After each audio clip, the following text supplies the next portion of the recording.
Good morning, preppers. Good morning, Ashley. Good morning. I am dressed warm. I know. Oh, you have a sweater on too. I do. Very nice. I love sweaters. That has nothing to do with this video. Well, kind of it does. A few days ago, we made a video about this. Ashley and I went to meet a Holocaust survivor. And the story this woman went through blew me away. All right, long story short, stick with this. There's all kinds of good information here. But I want you to understand that, in essence, bugging out for her family is what saved her and her family's life. Exactly. Okay, and I'm not a big proponent of bugging out. I'm really not. If you're going to die, you need to bug out. And they were going to die. Their whole family did die except for them. So bugging out in winter, they camped out in the snow in blankets. They did. And I've camped out in the snow, but now with blankets, I actually had a good sleeping bag. But I'm going to, with our experience and with what she went through, we're going to give you the top 10. Essentials 10. There you go. The top 10 preps, the essential preps you'll need for winter bugging out. Now, some of this stuff is actually to stay in the house too. But here we go. Top 10 things you'll need for winter preps. Number 1, shelter. Now, they literally, for 6 weeks, lived in a field, a snow-packed field with just blankets. Yeah. Can you imagine? No tent, nothing. You need to have shelter. And what I say, it's always best if you can actually have some kind of bug-out vehicle. Yes. You know, maybe you actually have some car, like a little station, like a Subaru. How about that? Those are always fun, Subaru Outback. And you planned how much gas it would take to get to a certain area, whatever the case may be. You know, even if you get to that place you're going to, let's say it's a farm that's a friend of yours, you are far better off being in that car. Yeah, than walking on foot. Right, or being exposed to the elements and being outside. Exactly. So you need to actually have some kind of shelter. Shelter is vitally important. Now, we're not talking about just a tent, even though that could actually be beneficial.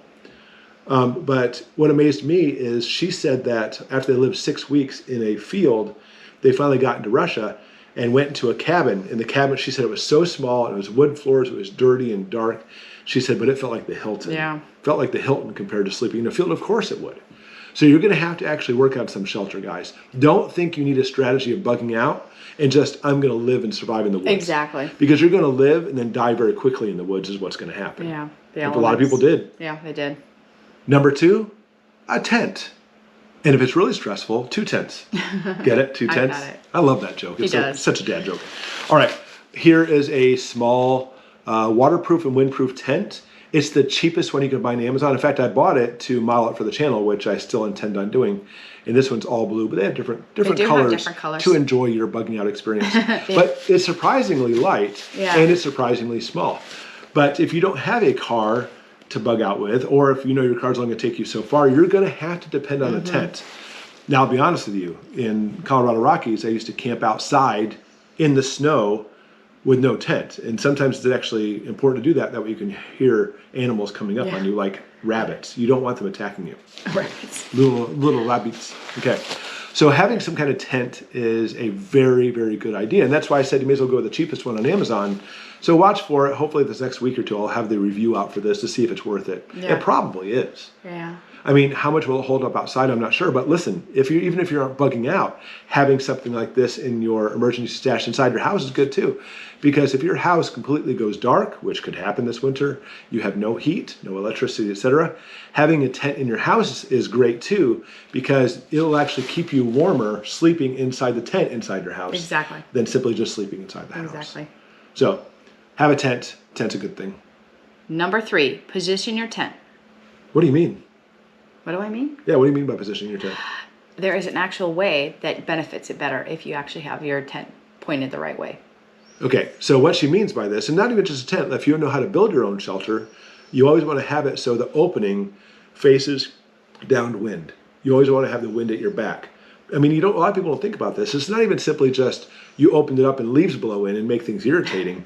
No, especially if there's snow, if you actually point your door in any direction except downwind, you may actually have snow coming in. If you've ever seen snow drifts and stuff coming in, it would basically clog up your whole entranceway and door coming in. True, and that's what's so great about a tent is you literally can pick it up and turn it if the wind shifts. Right, and it's even more so if like rain, let's say it's just a rainy day, keeping it downwind, it'll actually decrease the amount of rain coming in. So good job. That's something we need to think of. Number 4, sleeping bags.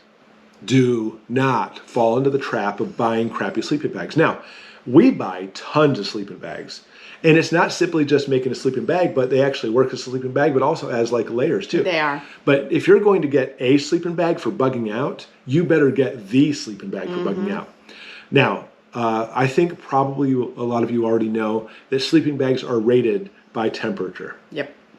And that temperature really does make a difference. It does. We camp out up here in Michigan on our own property and stuff, and we have the right sleeping bags for it. But I'll be honest with you, we lived in Florida. Yeah. And we had some, I think they said they went down to 30 degrees. I don't know. No, they did not. We froze our keister off that night. It was bad. It was really bad.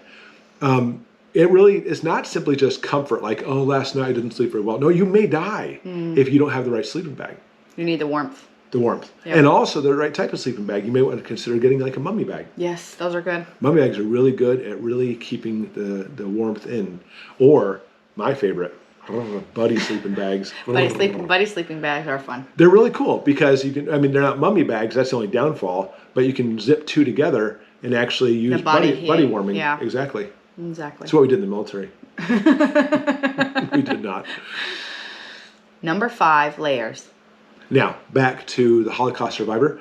It was very interesting because they dressed in layers. I was like, wow, they knew that back then?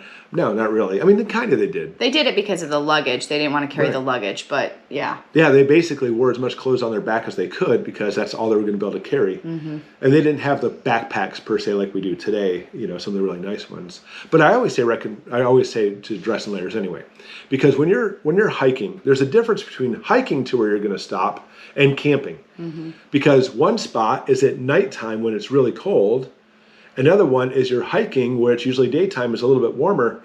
And so if you simply just carry all your clothes with you, you know, 3 jackets and 2 sweatshirts and stuff, you're going to start sweating. Exactly. Even though it's really cold out, you'll start sweating, and that is dangerous. Yep. Because what happens is when you get to your camp area, when you decide to stop for the night, all your inner clothes are now wet.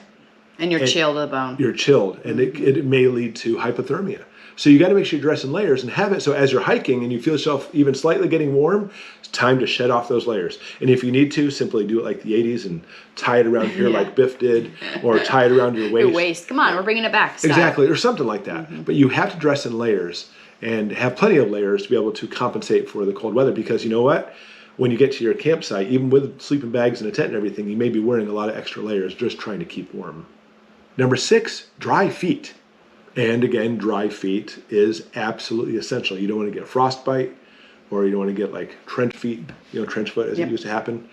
So having multiple socks. So picture this. You are bugging out and you're hiking, and because of this, your socks start getting wet. I'm not even talking about if you accidentally step in a creek or something, or a puddle, which happens. But we're talking about from sweat. You need to actually change your socks maybe 2 or 3 times a day. It's really that essential. And actually having some socks that can actually evaporate the water off pretty quickly is a very good thing too. Exactly. So layers too, sure. I mean, I guess you have to be careful, right? With how many socks? Now with socks, you have to be careful. I wear a lot of socks, and you have to be careful because multiple pair don't fit your shoes like a normal pair. One pair does. So you have to check that when you buy boots or something like that, because you want to make sure you have enough room. Yeah, think about this. If you're bugging out, you're walking. Yeah.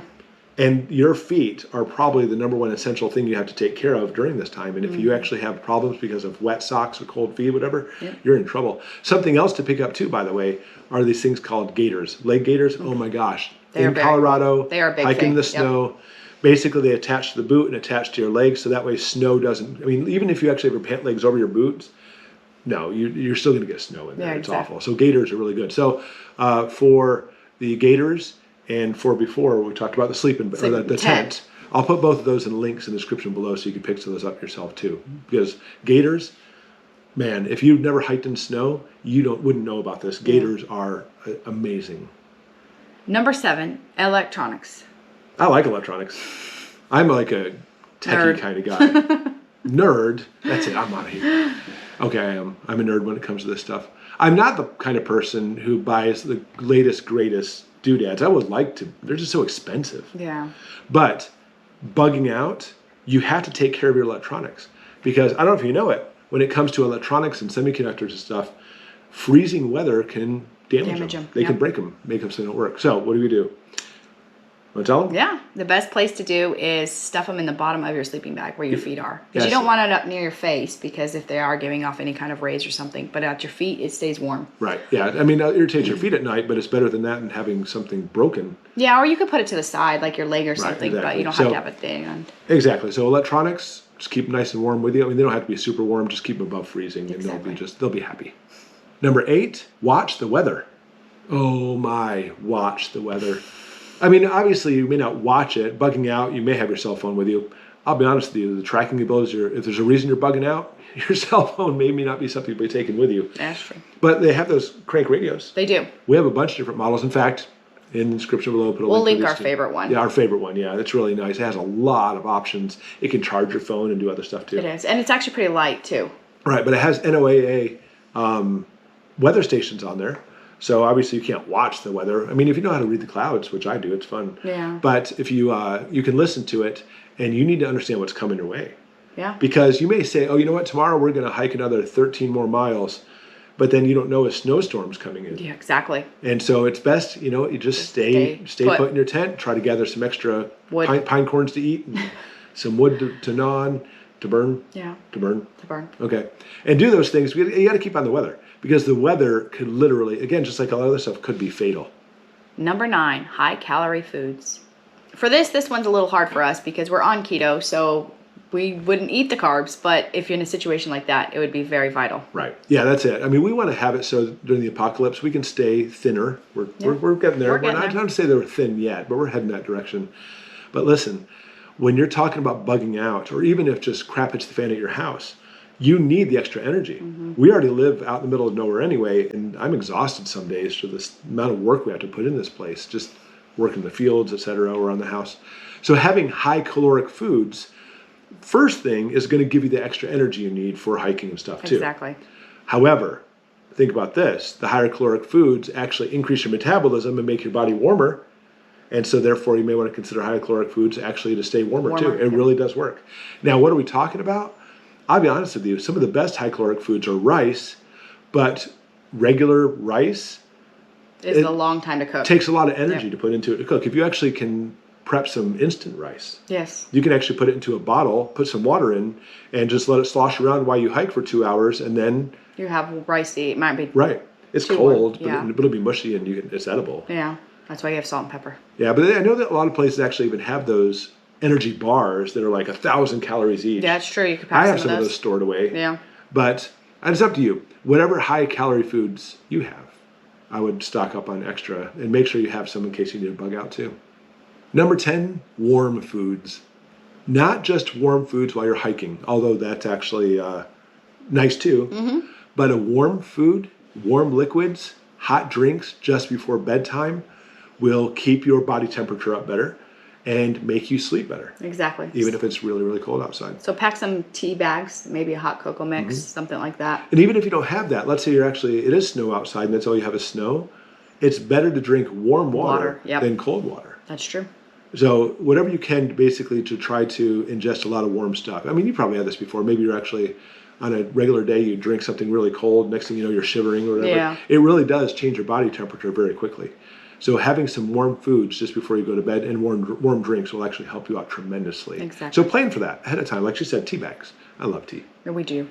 All right. So again, the 3 things we talked about, the tent, The crank radio. and then the Gaiters. The Gaiters will be links in the description below, so you can check those out if you want to. But I'm asking you, what would you add to this list? Because if you have to bug out, especially if you have to bug out in wintertime when it's cold out, whew, just even thinking of that. I know, it's chilly. No, I that's want one extra thing. gloves. Exactly. I love my wood stove. Can I take my wood stove with me? Yeah. What would you add to the list? Because I'm sure there are some things you would add as well. Okay. Yep. Thanks for watching.